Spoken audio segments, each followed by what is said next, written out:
ನಮಸ್ಕಾರ ಎಲ್ಲರಿಗೂ, welcome back to the ನಿಖಿಸುನಿ ಯೂಟ್ಯೂಬ್ ಚಾನಲ್. ಇವತ್ತಿನ ಫುಲ್ ವ್ಲಾಗಿಂದು ಗಾರ್ಡನ್ ಬಗ್ಗೆ ಆಗಿರುತ್ತೆ. ಸೊ ಈ ರೀತಿ ಇರೋದನ್ನು ನಾನು ಯಾವ ರೀತಿ ಚೇಂಜ್ ಮಾಡ್ತೀನಿ, ಯಾವುದೆಲ್ಲ ಗಿಡಗಳನ್ನ ಹೊಸದಾಗಿ ಹಾಕ್ತೀನಿ, ಹೇಗೆ ಹಾಕ್ತೀನಿ ಅನ್ನೋದ್ರ ಬಗ್ಗೆ ತಿಳಿಸ್ತೀನಿ ನಿಮಗೆ.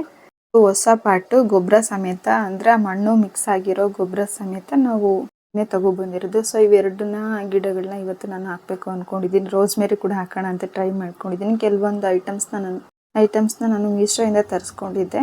ಸ್ಟಾರ್ಟ್ ಮಾಡೋಣ ಬನ್ನಿ. ಇದು ನೋಡಿ, ನಾನು ಮೀಶೋಯಿಂದ ತರಿಸ್ಕೊಂಡಿದ್ದು, ತುಂಬಾ ಚೆನ್ನಾಗಿದೆ. ಸೊ ಈ ರೀತಿ ಇದೆ ನನ್ನ ಗಾರ್ಡನ್ನು. ಕೆಲವೊಂದು ಹೂ ಬಿಟ್ಟಿದ್ದನ್ನು ತಗೊಂಡು ಯೂಸ್ ಮಾಡ್ಕೋತಾ ಇದ್ದೀನಿ, ಅದರಲ್ಲೇ ಬಿಟ್ಟಿರೋ ಹೂನ. ಮೊದಲನೇದಾಗಿ ನಮ್ಮ ಮನಿ ಪ್ಲಾಂಟ್ನ ಕಿಚನಲ್ಲಿಡೋ ಪ್ಲಾನ್ ಮಾಡಿಕೊಂಡು ಈ ಪಿಂಗಾಣಿ ಪಾಟ್ನ ತಗೊಬಂದಿದೆ. ಸೊ ಈ ಥರ ಹೋಲಿರೋ ತೊಗೊಂಡಿದ್ದೀನಿ. ಎಕ್ಸ್ಟ್ರಾ ನೀರಲ್ಲ, ಅದರಿಂದ ಆಚೆ ಹೋಗಿ ಗಿಡ ಕೊಳೆಯೋದಿಲ್ಲ ಅನ್ನೋದಕ್ಕೆ. ಸೊ ಮನಿ ಪ್ಲಾಂಟ್ನ ಹಾಕೋದಕ್ಕೆ ಹೇಗೆ ಅದನ್ನು ಹಾಕ್ತಾರೆ ಅನ್ನೋದನ್ನು ನಾನು ನಿಮಗೆ ತೋರಿಸ್ತೀನಿ ಇವತ್ತು. ಸೊ ಮೊದಲನೇದಾಗಿ ಅರಶಿನ, ಕುಂಕುಮ ಹಾಗೆ ಅಕ್ಷತೆನ ಹಾಕ್ತಾಯಿದ್ದೀನಿ.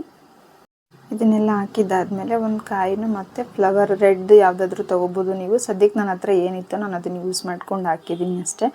ಹಾಗೆ ಈ ಥರ ಮನಿ ಪ್ಲಾಂಟ್ ಹಾಕಬೇಕು ಅಂತ ಪ್ಲ್ಯಾನ್ ಇದ್ದಿದ್ದರಿಂದ ನಾನು ಈ ಥರ ಒಂದು ವಾಟರ್ ಬಾಟ್ಲಲ್ಲಿ ಆಲ್ರೆಡಿ ಸ್ವಲ್ಪ ಹಾಕ್ಬಿಟ್ಟು ಅದನ್ನು ಬೆಳೆಸಿದ್ದೆ. ಸೊ ಅದ್ರ ಮಧ್ಯೆ ನೆಡುವಾಗ ನೀವು ಮನಸ್ಸಲ್ಲಿ ಪ್ರಾರ್ಥನೆ ಮಾಡಿಕೊಂಡು ಲಕ್ಷ್ಮಿ ಚೆನ್ನಾಗಿ ನಮ್ಮ ಮನೆಗೆ ಹೊಲಿದು ಬರಲಿ ಅಂತ ನಾವು ಮನಸ್ಸಲ್ಲಿ ಪ್ರಾರ್ಥನೆ ಮಾಡಿಕೊಂಡು ಆ ಗಿಡನ ಪಾಟಲ್ಲಿ ನೆಡಬೇಕು. ಸೊ ಇದು ನೋಡಿ, ಮನಿ ಪ್ಲಾಂಟ್ ಈಗ ಆಲ್ರೆಡಿ ರೆಡಿ ಆಯಿತು ಪಾಟು.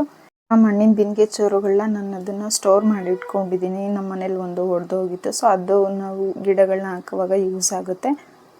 ನಮ್ಮ ಮನೆಯಲ್ಲಿ ಆಲ್ರೆಡಿ ತುಳಸಿ ಗಿಡ ಮತ್ತು ಮನಿ ಪ್ಲಾಂಟ್ ಇದ್ದಿದೆ ಪಾಟಲ್ಲಿ. ಸೊ ನಾನು ಅದರಲ್ಲೇ ತುಳಸಿ ಗಿಡನ ಹಾಕ್ತಾಯಿದ್ದೀನಿ. ಈಗ ಇದಕ್ಕೂ ಕೂಡ ಅರಿಶಿನ, ಕುಂಕುಮ ಹಾಗೆ ಅಕ್ಷತೆ ಪ್ಲಸ್ ನಾವು ಒಂದು ಹೂವು ಮತ್ತು ಕಾಯಿನ, ಗೋಲ್ಡ್ ಕಾಯಿನ ಅಥವಾ ₹1 ಕಾಯಿನ ಯಾವ್ದು ಬೇಕಾದರೂ ಹಾಕ್ಬೋದು ನೀವು. ಈ ಥರ ತುಳಸಿ ಗಿಡನ ಹಾಕಬೇಕು. ತುಳಸಿ ಗಿಡ ಹಾಕುವಾಗೂ ಅಷ್ಟೇ ನಾವು ಮನಸ್ಸಲ್ಲಿ ಪ್ರಾರ್ಥನೆ ಮಾಡಿಕೊಂಡು ಹಾಕಬೇಕು. ಈ 2 ರೀತಿಯ ತುಳಸಿ ಗಿಡಗಳನ್ನು ಹಾಕ್ತಾ ಇದ್ದೀನಿ. ಪಾಟಲ್ಲೇ 2 ಕೂಡ ಹಾಕ್ತೀನಿ. ಸೊ ನಾನು ಫಸ್ಟ್ ಅರಿಶಿನ ಕುಂಕುಮ ಎತ್ತಿಟ್ಬಿಡ್ತೀನಿ, ಇಲ್ಲಾಂದರೆ ಚೆಲ್ಬಿಡುತ್ತೆ ಅನ್ನೋ ಭಯ ನನಗೆ ತಾಕಿ.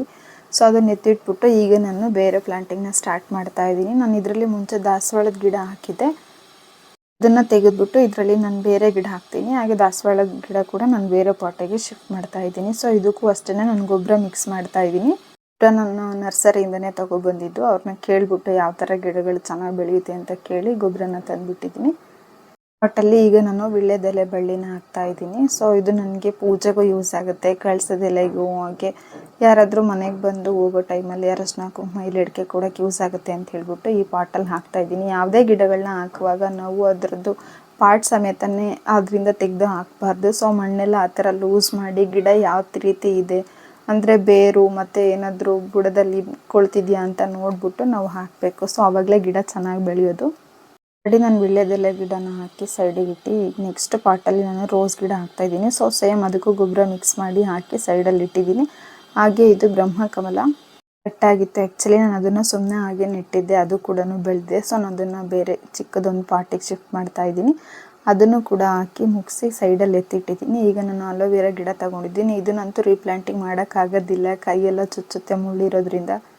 ಇರೋದಕ್ಕೆ ಸ್ವಲ್ಪ ಗೊಬ್ಬರದ ಮಣ್ಣು ಹಾಕ್ಬಿಟ್ಟು ಎತ್ತಿಟ್ಟಿದ್ದೀನಿ. ಸೊ ಅಲೋವೆರಾ ಗಿಡ ಅಂತೂ ತುಂಬಾ ಯೂಸ್ ಆಗುತ್ತೆ ಮನೆಗೆ. ನಾವು ತಲೆಗೆ ಪೇಸ್ಟ್ ಮಾಡಿ ಹಾಕೋದು, ಎಣ್ಣೆ ಕಾಯಿಸೋದು, ಹಾಗೆ ತುಂಬಾ ಬೆನಿಫಿಟ್ಸ್ ಇರೋದ್ರಿಂದ ನಾನು ಅಲೋವೆರಾ ಗಿಡನ ಹಾಕಿದ್ದೀನಿ ಮನೇಲಿ. ಸೊ ಈಗ ನೆಕ್ಸ್ಟು ಕೆಲವೊಂದು ಗಿಡಗಳೆಲ್ಲ ಬೆಳೆದಿತ್ತು, ಅನ್ನೆಸೆಸರಿನೂ ಇತ್ತು, ನೆಸೆಸರಿನೂ ಇತ್ತು. ಸೊ ಅದನ್ನು ತೆಗೆದುಬಿಟ್ಟು ನಾನು ಡಿವೈಡ್ ಮಾಡ್ತಾ ಇದ್ದೀನಿ. ಫ್ರೂಟ್ಸ್ ತಿಂದರೂ ಕೆಲವೊಂದು ಬೀಜಗಳನ್ನ ನಾನು ಪಾಟಲ್ಲಿ ಹಾಕಿರ್ತೀನಿ, ಅಂದರೆ ನನಗದು ಬೆಳೆಯುತ್ತೋ ಇಲ್ಲೋ ಅಂತ ತುಂಬಾ ಕ್ಯೂರಿಯಾಸಿಟಿ ಇರುತ್ತೆ. ಸೊ ಅದು ಕೆಲವೊಂದು ಗಿಡಗಳು ಬೆಳೆದಿರುತ್ತೆ. ವಿಶೇಷವಾಗಿರೋದು ಯಾವುದಾದ್ರೂ ಇದ್ದರೆ ನಾನು ಅದನ್ನು ಗಿಡ ಬೆಳೆದಾದ್ಮೇಲೆ ಸ್ವಲ್ಪ ನಾನು ಈ ಥರ ಸಪ್ರೇಟಾಗಿ ಒಂದು ಚಿಕ್ಕ ಪಾಟ್ ಮಾಡಿ ಅದನ್ನು ನಾನು ಊರಲ್ಲಿ ತಗೊಂಡೋಗಿ ಕೊಡ್ತೀನಿ. ಅಮ್ಮ ಆಂಟಿ ಮನೆ ಹತ್ರ ತುಂಬ ಜಾಗ ಇರುತ್ತಲ್ವ, ಸೊ ಅವ್ರು ಬೆಳೆಸ್ತಾರೆ. ನಾವು ಸಿಟಿಲೆಲ್ಲ ಬೆಳೆಸೋಕ್ಕಾಗೋದಿಲ್ಲಲ್ಲ. ಸೊ ನಾನು ಅದಕ್ಕೆ ಆ ಥರ ಅದನ್ನೆಲ್ಲ ಪಾಟ್ ಮಾಡಿ ತಗೊಂಡು ಹೋಗ್ತೀನಿ. ಈಗ ನೆಕ್ಸ್ಟ್ ನಾನು ದಾಸವಾಳ ಗಿಡನ ಹಾಕ್ತಾಯಿದ್ದೀನಿ. ಅಲ್ಲಿ ಕೆಲವೊಂದು ಪಾಟ್ ಹಾಳಾಗಿತ್ತು. ಸೊ ಅದನ್ನು ಏನೇನು ಹಾಳಾಗಿರೋದಿರುತ್ತೋ ನಾನು ಅದನ್ನೆಲ್ಲ ಕಟ್ ಮಾಡ್ತಾಯಿದ್ದೀನಿ. ಅಂದರೆ ಇದಕ್ಕೆ ಹುಳದ ಥರ ಆಗಿರುತ್ತೆ, ವೈಟ್ ಎಲ್ಲ ಬ್ಲ್ಯಾಕ್ ಎಲ್ಲ ಆಗಿರುತ್ತಲ್ವ. ಸೊ ಅದನ್ನು ಕಟ್ ಮಾಡಿ ತೆಗಿತಾ ಇದ್ದೀನಿ. ಇಲ್ಲಾಂದರೆ ನೆಕ್ಸ್ಟ್ ಎಲ್ಲ ಎಲೆಗಳಿಗೂ ಬೇರೆ ಗಿಡಕ್ಕೂ ಸ್ಪ್ರೆಡ್ ಆಗೋ ಚಾನ್ಸಸ್ ಇರುತ್ತೆ ಅಂತ ಹೇಳಿ ಕಟ್ ಮಾಡಿ ತೆಗಿತಾ ಇದ್ದೀನಿ. ಗಿಡಕ್ಕಾಗಲಿ ಈ ಥರ ಇದ್ದರೆ ಅದನ್ನು ಕಟ್ ಮಾಡಿ, ಯಾಕಂದರೆ ಅದು ನೆಕ್ಸ್ಟ್ ಸ್ಪ್ರೆಡ್ ಆಗೋದಿಲ್ಲ. ಈ ಗಿಡನೂ ಅಷ್ಟೇ ನಾನು ಮಣ್ಣೆಲ್ಲ ಲೂಸ್ ಮಾಡಿಬಿಟ್ಟು ಮತ್ತೆ ಹೀಗೆ ಬೇರೆ ಪಾಟಿಗೆ ಶಿಫ್ಟ್ ಮಾಡುವಾಗ ಮಣ್ಣು ಏನೇನು ಮಿಕ್ಸ್ ಆಗಿತ್ತು ಅದನ್ನೆಲ್ಲ ಹಾಕಿ ಈ ದಾಸವಾಳ ಗಿಡನ ನೆಡ್ತಾ ಇದ್ದೀನಿ. ಈಗ ಪ್ಲಾಂಟಿಂಗ್ ಕೆಲಸ ಎಲ್ಲ ಮುಗ್ದಿದೆ. ಸೊ ನೋಡಿ, ನನಗೆ ಕ್ಲೀನ್ ಮಾಡೋದು ಎಷ್ಟೊಂದಿದೆ ಅಂತ ಹೇಳ್ಬಿಟ್ಟು. ಜಾಗದಲ್ಲಿ ಇಷ್ಟವಾಗಿರೋ ಗಿಡಗಳನ್ನ ಬೆಳೆಸೋದಂತೂ ತುಂಬಾ ಕಷ್ಟ. ಹಿಂಗೆಲ್ಲ ಮುಗ್ದಾದ್ಮೇಲೆ ಬಿಸಿಲಲ್ಲಿ ಇಟ್ಟಿದ್ದೀನಿ, ನೀರು ಹಾಕ್ಬಿಟ್ಟು ಸ್ವಲ್ಪ ಇದನ್ನೆಲ್ಲ ವಾಶ್ ಮಾಡಿ ಮತ್ತೆ ಸಿಗ್ತೀನಿ. ನೋಡಿ ಈ ಥರ ನಾನು ಎಲ್ಲೆಲ್ಲಿ ನನ್ನ ಗಿಡಗಳನ್ನ ಇಟ್ಟಿದ್ನೋ ಅಲ್ಲೆಲ್ಲನೂ ಸ್ವಲ್ಪ ಗಲೀಜಾಗಿತ್ತು ಅಂತ ಹೇಳಿಬಿಟ್ಟು ನಾನು ಎಲ್ಲ ನೀಟಾಗಿ ಕ್ಲೀನ್ ಮಾಡಿಕೊಂಡು ಎಗೈನ್ ನಾನು ಈ ನೆಲ ಎಲ್ಲ ಒಣಗಿದಾದ್ಮೇಲೆ ಇಲ್ಲಿಗೆ ನನ್ನ ಪಾಟ್ನ ಶಿಫ್ಟ್ ಮಾಡ್ಕೋತೀನಿ. ಸೊ ನೋಡಿ ಈಗ ಕ್ಲೀನ್ ಆಗಿದೆ. ಆ ಕಲೆಗಳೆಲ್ಲ ಏನು ಮಾಡೋಕ್ಕಾಗಲ್ಲ, ಹೋಗೋದಿಲ್ಲ ಅದು ಎಷ್ಟು ಉಜ್ಜಿದ್ರು. ಸೊ ಅದನ್ನು ಹಾಗೆ ನಾನು ಎಷ್ಟಾಗುತ್ತೋ ಅಷ್ಟು ಕ್ಲೀನ್ ಮಾಡಿಬಿಟ್ಟು ಬಿಟ್ಟಿದ್ದೀನಿ.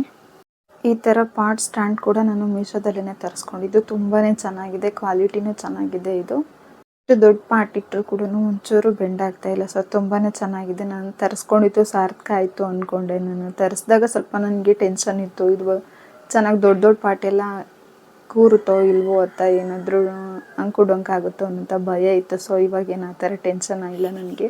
ತುಂಬಾ ಚೆನ್ನಾಗಿದೆ ಕ್ವಾಲಿಟಿ ಮಾತ್ರ. ನಾನು ಏನು ಬಿಸಿಲಲ್ಲಿ ಗಿಡಗಳನ್ನ ಇಟ್ಟಿದ್ನೋ ನೀರು ಹಾಕಿ ಅದನ್ನೆಲ್ಲ ತಗೊಬಂದು ಈ ಸ್ಟ್ಯಾಂಡ್ಗೆ ಜೋಡಿಸ್ಕೊತಾ ಇದ್ದೀನಿ. ಇಲ್ಲಿ ಯಾವುದೇ ರೀತಿ ಗ್ಲೌಸ್ ಯೂಸ್ ಮಾಡಿಲ್ಲ ರೀಪ್ಲಾಂಟಿಂಗ್ ಮಾಡೋ ಟೈಮಲ್ಲಿ. ಸೊ ಚಿಕ್ಕ ಪುಟ್ಟ ಗಾಯಗಳೆಲ್ಲ ಆಗಿದೆ ನನಗೆ. ಆದರೂ ಕೂಡ ಬೇಜಾರಿಲ್ಲ. ಕೆಲವೊಂದು ಗಿಡಗಳು ಚಿಗುರು ಹೊಡೆದಾಗ ಅಥವಾ ಗಿಡಗಳು ಬೆಳೀತಿದೆ ಅನ್ನುವಾಗ ಆಗೋ ಖುಷಿಗಿಂತ ನನಗೆ ಈಗ ಚಿಕ್ಕ ಪುಟ್ಟ ಗಾಯಗಳದ್ದೇನು ಟೆನ್ಷನ್ನೇ ಇರೋದಿಲ್ಲ. ಸೊ ನೋಡಿ ಈಗ ಎಲ್ಲ ಮುಗಿಸಿದ್ದಾದ್ಮೇಲೆ ಇದನ್ನು ತಮ್ಮನೈಲ್ಗೆ ಪ್ಲಸ್ ನನಗೆ ಮೆಮೊರಿ ಚೆನ್ನಾಗಿರಲಿ ಅಂತ ಹೇಳ್ಬಿಟ್ಟು ಕೆಲವೊಂದು ಫೋಟೋಸ್ನ ಕ್ಲಿಕ್ ಮಾಡಿಸ್ಕೊತಾ ಇದ್ದೀನಿ. ನಾನು ದಿನದಲ್ಲಿ ನನಗೊಂದು ದೊಡ್ಡ ಕೆಲಸ ಇದ್ದಿದ್ದು ಅಂದರೆ ಇದನ್ನೇ. ತುಂಬಾ ಟೈಮ್ ತೊಗೊಳ್ತು. ಫೈನಲ್ ಲುಕ್ ಈ ಥರ ಇದೆ ನನ್ನ ಪ್ಲ್ಯಾಂಟಿಂಗ್ದು. ಫಸ್ಟ್ನೇದ್ರಲ್ಲಿ ಮನಿ ಪ್ಲ್ಯಾಂಟ್ ಮತ್ತು ತುಳಸಿ ಇದೆ. ಚಿಕ್ಕ ಪಾಟಲ್ಲಿ ಒಂದು ಮನಿ ಪ್ಲ್ಯಾಂಟ್ ಇದೆ, ಇದು ಕಿಚನಲ್ಲಿ ಇಡೋದಕ್ಕೆ ಅಂತ ಹಾಕಿರೋದು.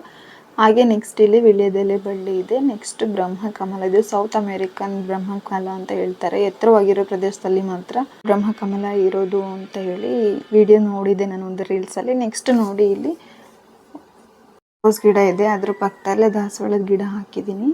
ನೆಕ್ಸ್ಟ್ ಆಲೋವೆರಾ, ಇದನ್ನೇನು ರೀಪ್ಲಾಂಟಿಂಗ್ ಮಾಡಿಲ್ಲ, ಇರೋದ್ರಲ್ಲೇ ಹಾಕಿದ್ದೀನಿ ಅಷ್ಟೇ. ನೆಕ್ಸ್ಟ್ ನೋಡಿ ಪುದೀನ, ನಾನು ಅಲ್ಲೇ ಕಡ್ಡಿ ಇಟ್ಟಿದ್ದೆ ಅಷ್ಟೇ ಯೂಸ್ ಆಗಿರೋದನ್ನ, ಬಟ್ ಅದು ಎಷ್ಟು ಚೆನ್ನಾಗಿ ಬೆಳೆದಿದೆ ಅಂದರೆ ಸಖತ್ತಾಗಿದೆ. ಇದನ್ನೇನು ನಾನು ನೆಕ್ಸ್ಟ್ ಚೇಂಜ್ ಮಾಡಿಲ್ಲ. ಸೊ ಮುಂಚೆ ಏನಿತ್ತೋ ಅದನ್ನೇ ಹಾಕಿದ್ದೀನಿ ಅಷ್ಟೇ. ಇದೆಲ್ಲ ನಾನು ಊರಿಗೆ ತೊಗೊಂಡು ಹೋಗೋದು. ಅಂದರೆ ಏನು ಇಲ್ಲಿ ನಾವು ಬೆಳೆಯೋಕ್ಕಾಗೋದಿಲ್ವೋ ಅದನ್ನು, ಅಂದರೆ ಮರಗಳಾಗೋ ಥರ ಗಿಡಗಳು ಏನಿರುತ್ತೋ ಅದನ್ನೆಲ್ಲ ನಾನು ಊರಿಗೆ ತಗೊಂಡು ಹೋಗ್ತೀನಿ. ನನಗೇನೋ ಒಂಥರ ಖುಷಿ. ಊರಲ್ಲೂ ಸಿಗುತ್ತೆ, ಬಟ್ ನಾನು ಇಲ್ಲಿಂದ ಬೆಳೆಸಿರೋ ಗಿಡ ತಗೊಂಡೋಗಿ ಊರಲ್ಲಿ ಕೊಟ್ಟರೆ ನನಗೇನೋ ಒಂಥರ ಖುಷಿ ಆಗುತ್ತೆ.